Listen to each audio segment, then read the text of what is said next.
Good morning everybody. आज हम सब कार्यालय पत्र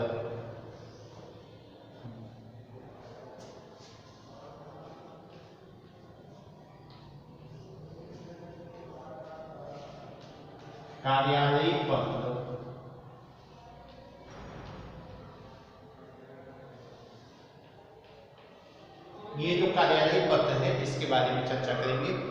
जैसे कि मैंने इसके पहले जो पहला और दूसरा वीडियो बनाया है उस पर हमने चर्चा किया था कि कार्यालय पत्र क्या है, उसकी विशेषताएं क्या हैं और पत्र लिखने का प्रारूप क्या है। आज हम बात करेंगे कार्यालय पत्र का जो पहला प्रकार एक पत्र है जिसको हम सरकारी पत्र बोलते हैं या शासकीय बोलते हैं। ये शासकीय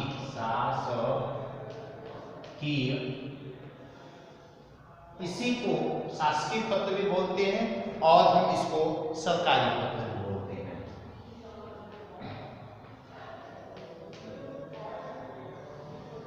सरकारी ये शासकीय पत्र भी है और इसी को हम सरकारी पत्र भी बोलते हैं। इस पे हम चर्चा करेंगे, इसके प्रारूप की चर्चा करेंगे और इनको लिखने के लिए क्या क्या आवश्यक निर्देश हैं इन पे भी हम चर्चा करेंगे। तो हम प्रारूप यहाँ से तैयार करते हैं, प्रारूप की चर्चा करते हैं। प्रारूप का तात्पर्य यह है कि हम शासकीय पत्र को किस प्रकार से लिखेंगे। तो सबसे पहले जो चीजें हैं उसमें हम विभाग का नाम लिखते हैं। आइए, जैसा कि कल हमने वीडियो में बताया था कि यहाँ पे हम लिखेंगे विभाग।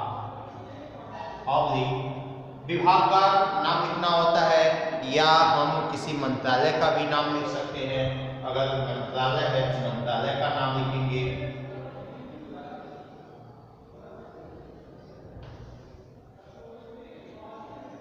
ठीक है, और मंत्रालय का नाम लिखने के बाद में हम कार्यालय का नाम और उसका पता भी लिखते हैं। अर्थात विभाग और कार्यालय हो गया और उसका पता हो गया। ये कहाँ पे है इसके बारे में हम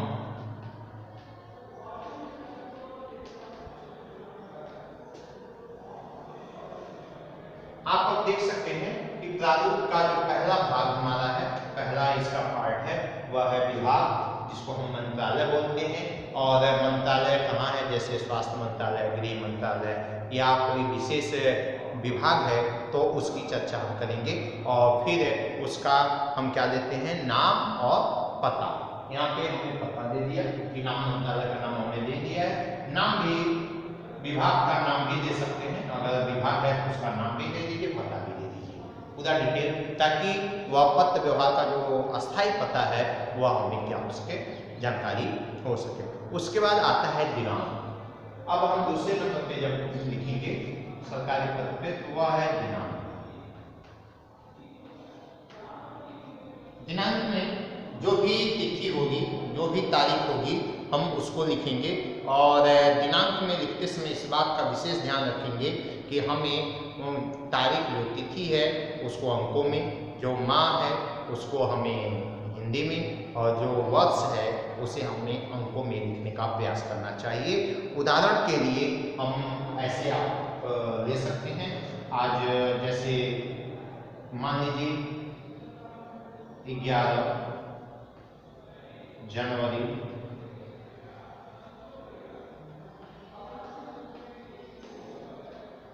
2021, जो भी आप डेट डालना चाहते हैं इस तरह से जनवरी आप लिख सकते हैं महीने के नाम को। और इस तरह से आप अपने पत्र को तिथि जो होगा वह आप डाल सकते हैं। अगला होता है पत्र संख्या। क्या होता है, पत्र संख्या। तीसरे नंबर पे हम जब आएंगे तो पत्र संख्या। पत्र संख्या क्या होता है, किसी भी पत्र को लिखने के लिए या किसी भी पत्र को जब लिखा जाता है तो उस पर एक पत्र संख्या डालना अनिवार्य होता है, जो कि उसका पत्र का एक रेफरेंस नंबर होता है। यह रेफरेंस नंबर लिखने के अपने अपने ढंग होते हैं, अपने अपने तरीके होते हैं। और इसे लिखने के लिए अलग अलग तरीके से, जैसे मान लीजिए कोई विभाग है तो आप विभाग अपना कोड, जैसे अगर एजुकेशन विभाग है तो जैसे DEA जो भी अपना एक कोड डाल देगा, अवार्ड डेट डाल देता है।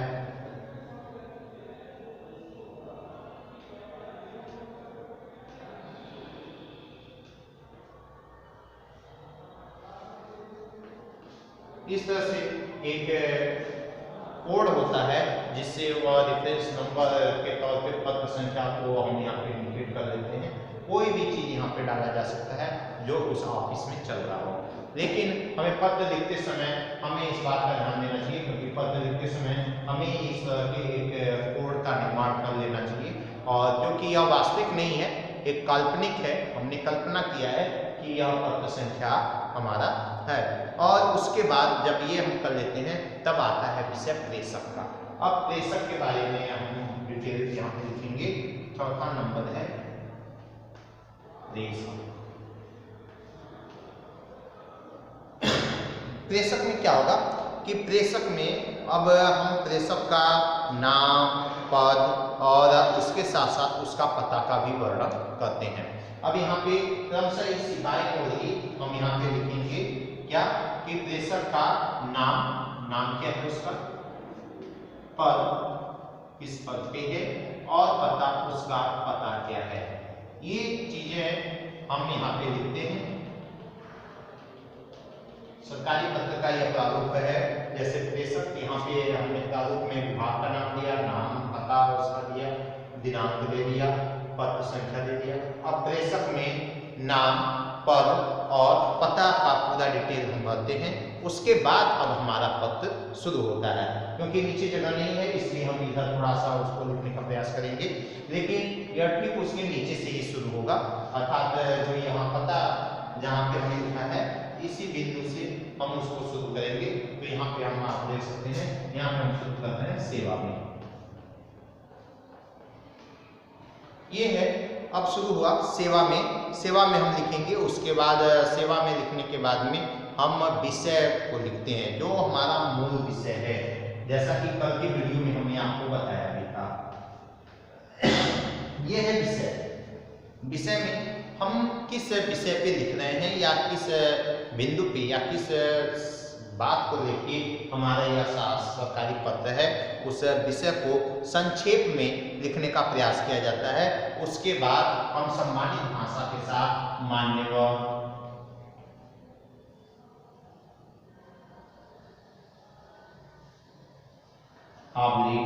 महोदय आज ऐसे सम्मानित शब्दों का प्रयोग कर सकते हैं जो कि उचित हो। और इसके साथ साथ मान्यवर और महोदय लगाने के बाद में हम अपने विषय का क्या कर देते हैं, विस्तार करते हैं। अब इसके बाद हमारा विषय का विस्तार होता है, विषय विस्तार। ठीक है, अब ये हमारा विषय विस्तार होगा। अब जितना आपका विषय विस्तार होगा, लेकिन ये ध्यान रहे कि यह हेडिंग हम लिखते नहीं है, हम अपने विषय को सीधे सीधे उसका विस्तार कर देते हैं। लेकिन विषय का विस्तार करते समय इस बात का हमें ध्यान रखना चाहिए कि विषय बहुत लंबा चौड़ा नहीं होना चाहिए। अगला है, अब हम उसके बाद हम भवदीय लिखते हैं, जो पत्र का समापन का हिस्सा होता है। भवदीय, भवदीय हमने लिख दिया। अब ये भवदीय के बाद हमने ये भवदीय लिख दिया। अब भवदीय में हम पूरा का पूरा हस्ताक्षर, पद, नाम और पता को लिखते हैं। तो भवदीय में हस्ताक्षर,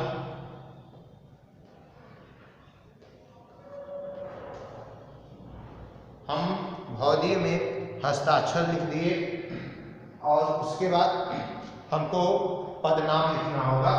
नाम भी लिख सकते हैं, नाम, पदनाम, नाम, पदनाम और पता। आप ये एक सरकारी पत्र का प्रारूप हो गया, इसको हमने लिख के सिखाने का प्रयास किया है। एक ऐसा प्रारूप जिसमें हम पत्र को कंप्लीट कर सकते हैं। आइए इसको और अच्छे ढंग से आप समझ लेते हैं। आपको पूरा विस्तार से हम इसके बारे में बता देते हैं।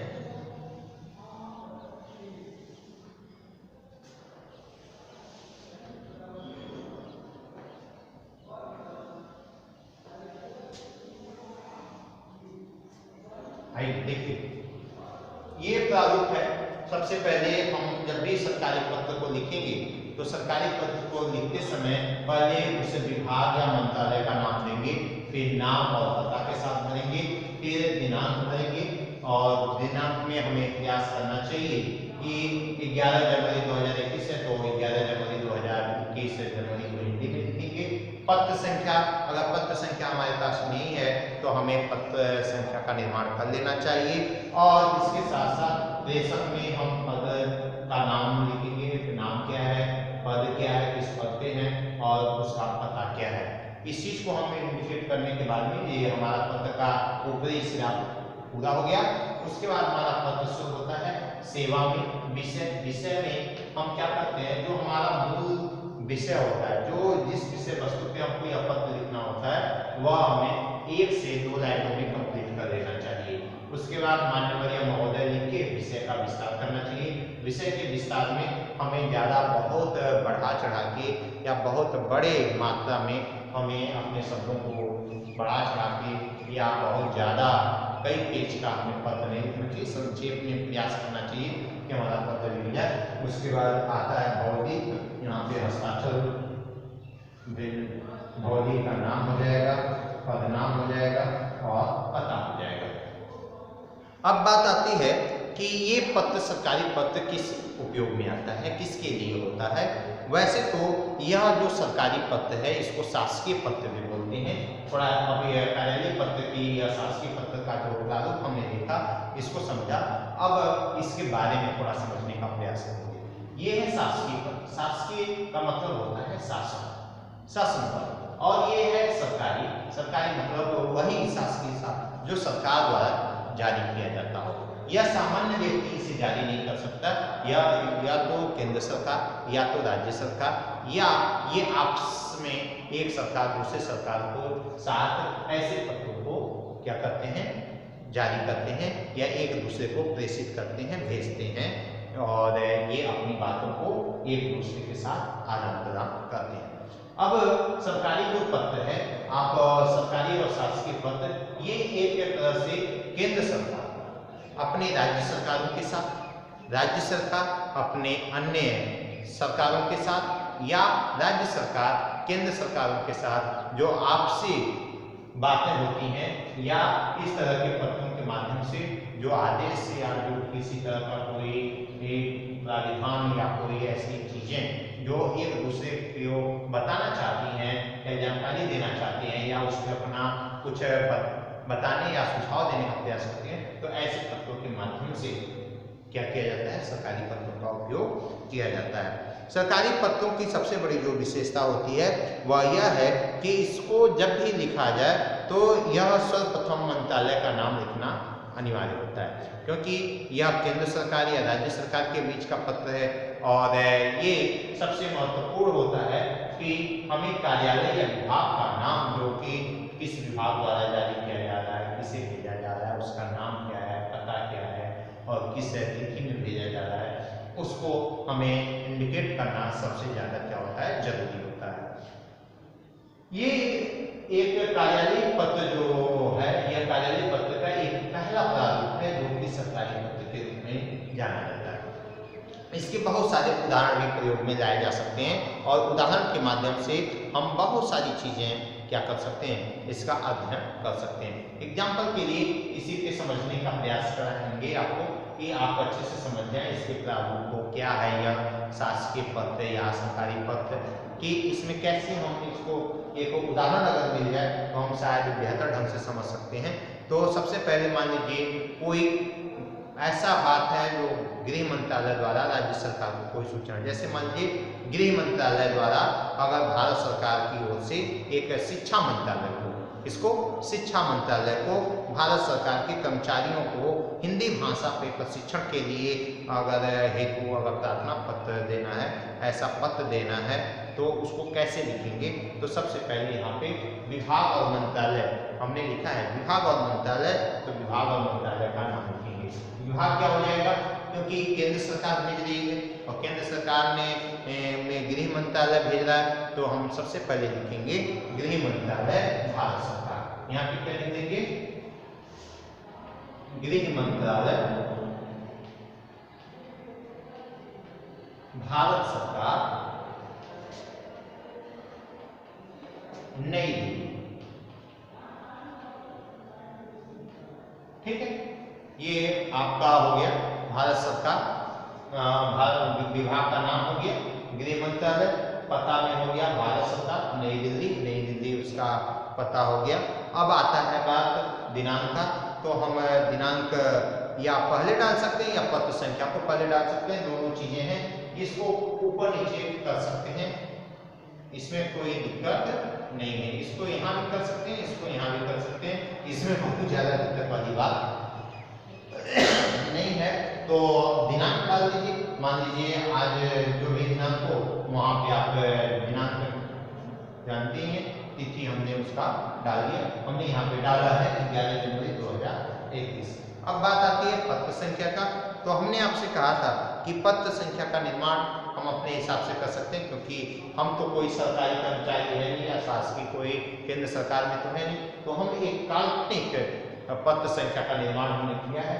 आप भी इस तरह से किसी भी प्रकार से एक काल्पनिक नंबर का निर्माण करके, जैसे कुछ शब्दों में हो, कुछ अल्फाबेट में हो और कुछ नंबर में हो, कुछ तिथि में हो, तो कुल मिला के आप उसको हम क्या कर सकते हैं, उसको एक काल्पनिक रूप से पत्र संख्या का निर्माण कर लेंगे। अब बात आती है प्रेषक की, तो यहाँ पे हमने प्रेषक लिख दिया है। अब हमको क्या लिखना है, प्रेषक के बाद हमको नाम, पता, हमने लिखा है नाम, पद और पता के बारे में लिखना। तो मान लीजिए हम उसको किसी गृह मंत्रालय सचिव द्वारा भेजा जा रहा है, उनका नाम लिखेंगे। तो प्रेषक में अगर पद नाम, तो गृह मंत्रालय का पद नाम में अब लिखेंगे कौन है गृह मंत्रालय में, तो जो भी आपको उस समय होंगे पदासी, उनका नाम लिख सकते हैं। यहाँ पर उदाहरण के लिए जैसे मान लीजिए हमने अमित शाह जी को ले लिया, तो गृह मंत्रालय में कौन हो गए, अमित शाह जी को हमने लिया। पद में वो क्या है, सचिव, गृह मंत्रालय सचिव के रूप में, या किसी को भी ले सकते हैं, या कोई जरूरी नहीं है कि ये कल्पना कर सकते हैं, एक जो सरकारी प्रारूप है, क्योंकि यह टोटल हम सीख रहे हैं, यहाँ पे कोई जरूरी नहीं है कि आप भेज ही रहे हैं। तो कल्पना के लिए आप किसी का नाम दे सकते हैं, यहाँ पे उसका नाम, फिर उसके बाद हम क्या देंगे, अब सचिव गृह मंत्रालय, ठीक है, यहाँ पे नीचे पद उसका क्या है, सचिव गृह मंत्रालय, यहाँ नाम दे दिया, यहाँ पद का नाम दे दिया। अब बचा क्या, पता कहाँ का है, तो भारत सरकार नई दिल्ली, तो यहाँ पे पता में भारत सरकार और नई दिल्ली हो गया। ये इनका प्रॉपर वे में एड्रेस क्या हो गया, क्लियर हो गया। अब हमारा विषय है सेवा में, तो सेवा में हमने डाल दिया। विषय क्या है कि भारत सरकार द्वारा सभी कर्मचारियों को हिंदी भाषा पे प्रशिक्षण देना है, और इसके लिए यह पत्र है, तो यहाँ पे अपने विषय में उसको लिख दिया, मान्यवर और महोदय लिखा हुआ है। अब यहाँ पे विषय विस्तार आप अपने हिसाब से किसी भी विभाग के विषय के विस्तार को आप बढ़ा या घटा सकते हैं। अब आपको इसमें क्या लिखना है कि सभी कर्मचारियों को, या जो इसके बारे में इच्छुक हों, या जैसा भी आदेश आप करना चाहें, जिस तरह की बातें आप लिखना चाहें, यहाँ पे यह आपका क्षेत्र है, और आप अपने हिसाब से इस पूरे क्षेत्र में जो कुछ भी लिखना चाहते हैं उसे आप इसका विस्तार कर दीजिए, जितना आप चाहते हैं उतना कर दीजिए, लेकिन भाषा सरल होनी चाहिए, सहज होनी चाहिए, और इसके साथ साथ आप जो कुछ भी लिखें सोच समझ के लिखें, भाषा बलिष्ठ नहीं होनी चाहिए और किसी भी प्रकार की त्रुटि नहीं होनी चाहिए। ये आपका विस्तार हो गया। अब भवदीय में भवदीय आप डालिए, और भवदीय में हस्ताक्षर आपका होना चाहिए फिर से, उसके बाद पद का नाम और अन्य चीज़ें जो यहाँ पे भरना है उसको हम ले सकते हैं। इस तरह से भवदीय में पूरा अपना एड्रेस जो भी चीज़ें हैं उसको हम क्या करते हैं, लिख डालते हैं। इस तरह से एक नॉर्मल तरीके से इसको बताने का प्रयास किया गया है कि आपको समझ में आ जाए। यह अभ्यास की चीज़ें हैं, जब आप डेली इस पर अभ्यास करेंगे, लिखेंगे, तब आपको पता चलेगा और तभी आप अच्छे से कर सकेंगे। तो मैंने इसमें शासकीय पत्र के एक प्रारूप को समझाने का प्रयास किया है कि किन किन बिंदुओं का होना अति आवश्यक है। हमारे पास क्या क्या होना चाहिए और क्या नहीं होना चाहिए। अगर ये सारी चीज़ें हमने प्रॉपर वे में लिखा है तो हमारा यह शासकीय पत्र कहलाएगा। इसके हिसाब से हमने यह शासकीय पत्र का एक प्रारूप आपके सामने रख दिया है। ठीक है, तो आप प्रयास यही करें कि शासकीय पत्र जो भी आपको जब भी लिखना हो ऊपर हेडिंग डालिए शासकीय पत्र या सरकारी पत्र, इस तरह से हेडिंग डालिए कार्यालय पत्र शासकीय। और प्रारूप के प्रारूप को लिखने की जरूरत नहीं है, जब भी आप शुरू करें वैसे विभाग या मंत्रालय सीधे विभाग करना, ये तो आपको समझाने के लिए है। ये चीजें हटती चली जाएंगी और इसके जगह पे जो उसका पदनाम होगा वह अपने आप ही आ जाएगा। ठीक है, तो इस तरह से आप इसको पूरा का पूरा सरकारी पत्र का अभ्यास आप बड़ी सरलता के साथ कर सकते हैं। और हम उम्मीद करते हैं कि आपको यह वीडियो पसंद आएगा। आज के लिए इतना ही, बहुत बहुत धन्यवाद। और अगला वीडियो हमारा फिर इसी कार्यालय पत्र के दूसरे भाग पे जाएगा बनेगा। और आप हमारे चैनल पे अगर नए हैं तो आप हमारे चैनल को लाइक करिए, सब्सक्राइब करिए, ज़्यादा से ज़्यादा शेयर करिए। धन्यवाद।